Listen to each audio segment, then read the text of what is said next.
Serunya buka puasa makan sepuasnya hanya 100 ribuan di Princess Hotel Palembang.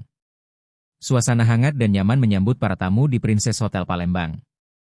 Dalam momen spesial Ramadan, hotel ini menghadirkan promo makan sepuasnya hanya Rp100.000 net per orang. Dengan harga terjangkau, pengunjung bisa menikmati beragam menu Nusantara yang menggugah selera. Mulai dari nasi samin dan nasi putih, ayam goreng renyah, capcay goreng, tahu gejrot, hingga lalapan segar lengkap dengan sambal terasi dan aneka sambal lainnya. Ada juga sop telur yang hangat, serta kurma, pisang, dan jagung rebus sebagai pelengkap berbuka. Tak hanya itu, tersedia pilihan minuman segar seperti es jeruk, es teh, lemon es, jus jambu, dan tentu saja kopi. Untuk pencuci mulut, tamu bisa menikmati es kacang merah dan es dawet yang bisa diracik sendiri dengan topping lengkap. Menariknya lagi, tersedia cilimpungan dengan kuah menggoda, takoyaki, serta pempek panggang yang siap memanjakan lidah.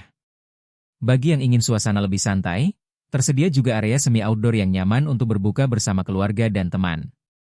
Dengan pilihan menu yang lengkap dan suasana yang cozy, Princess Hotel Palembang menjadi pilihan tepat untuk menikmati momen berbuka puasa yang berkesan.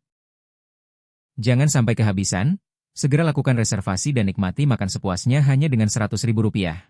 Kalau untuk menu kita ada 4 rotasi Kak, jadi kalau untuk booking kita paling tanya dulu kan mau tanggal berapa, soalnya kita per rotasi. Kita ada 4 rotasi, ya hari pertama beda menu, hari kedua kita rotasi Kak. Kalau untuk per paket kita public rate-nya itu 100.000 per PK. Tapi kalau untuk anak-anak kita hitungnya per tinggi Kak, jadi untuk yang di bawah 100 cm kita di harga 50% atau 50.000. Untuk yang lebih tinggi di atas 100 cm kita udah full payment Kak. Terus kalau untuk tamu kita, tamu kamar harganya itu 80.000. Lebih dari 50 pack mungkin kita bisa nego lagi. Kalau reservasi bisa booking via WA kita ada di Instagram Kak, atau boleh DM juga nggak apa-apa.